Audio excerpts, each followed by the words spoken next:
right, so we talked about your childhood. Yeah. We talked about some love, having some babies, Yeah. right? Yeah. And the biggest thing, like you said, was talking about that you could stand on your own. And so this next part is all about like finding yourself. I think as I am growing, I think it's super important to understand who you are, right? And knowing whose you are in terms of God's love and things like that. And so after all these marriages, outside of understanding that you could stand on your own, how did you feel? Were you upset, sad, empowered? How did you feel after your marriages? After, I think a little bit of everything. I felt that I know I could do it to the best of my ability. I knew that I was strong enough. So I think a little bit of everything. I was sad because my marriage is in. I like being married. I wanted to be married. Hopeless romantic. I am a romantic. I can tell anybody I am a romantic. So that's the sad part of it. But other than that, I don't regret because it showed me some things about people. It showed me some things about myself. So it's not a regret because they're still living, and I see them, and we have good conversations. Except for a couple, but one. I've only been married, I was married once, 3 times, but the second one was not as long because the alcoholism. I don't drink, okay? So maybe I had to end that quick. Yeah. So I can say I had basically 2 marriages that I can remember. So it was that. But so just a mix of feelings, yeah. It was a mixture of feelings. Yeah. Which I want to understand. Like you said, you're a hopeless romantic, right? You love love. Yes. Right? And so you always wanted to have that. And so I did. can definitely understand that feeling. So in the midst of all of those different feelings and things like that, what sparked you to kind of continue moving on in your life?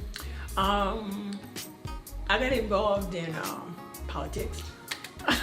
Yes, I'm so glad you brought this up. I got involved in the union. Uh-huh.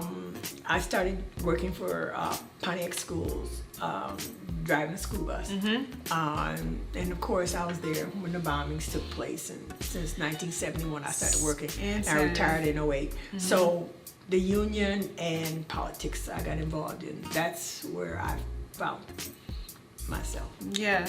What do you think politics taught you in the city? I had to be very strong because when I first got involved, Secretary of the Union, then I moved up to President, men. And most of them were all white men. Very few blacks, but we worked, and you had to be strong because they just did not consider you Equal. Yeah. I have to use that word. So, and so I had to be, I had a temperament, but I had to learn how to be a little bit more aggressive, especially when they talk to you, so I can be whatever you want me to be at that time. And it's so interesting because you barely talk about this side of this next phase, but like you low-key the GOAT. You are the GOAT. You have been in so many rooms. I remember, what was it, 4 or 5 years ago, I came to one of the dinners and they presented you an award. I forgot what the award was for, but it was all related to politics. So, ma'am, you are doing the thing here, right? And I'm so glad you brought that up because I think that was such a major part for you. I think it helped you kind of move forward in your life for sure. So, just thinking about that, what are some lessons that you learned in finding who you are? First of all, I learned that I couldn't let men intimidate me to be scared to carry out what I had to do. I tell people when you get involved in politics, and they'll tell you that now, there's 3 things I tell you. Watch, look, and listen. In other words, stand back and watch and see. Know who your players are. Who is involved, because everybody that comes to you is not necessarily good for you. So I've learned that in life, and so that's my involvement. Even to this day, I still do the same thing. I still come in a room, I won't tell you what title I have. I won't sing, I'll sit there and be with everybody else, and then somebody said, do you know such and they said, you're her. I said, really? I don't know. Maybe. Is it me that you're looking for? That's so that's how I leave it. And I if you ask me something, I will be truthful and honest with you.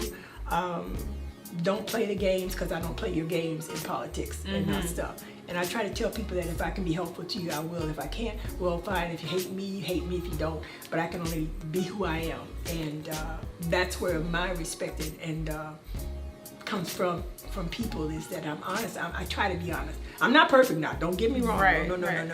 But that's where I am. So it's the authenticity Yeah. more than anything. It's like, I can't be nothing, I'm gonna be myself. Yeah, I love that. I love that. So, like I said, we got into some politics. You being the GOAT, well respected in the city of Pontiac. I don't know. I think so. I think everywhere that I go, if they know that I'm a Spann, they're like, show grandmother. So I'm sure that you are highly respected, and I think that getting involved in the politics like that was super important to kind of push forward your life.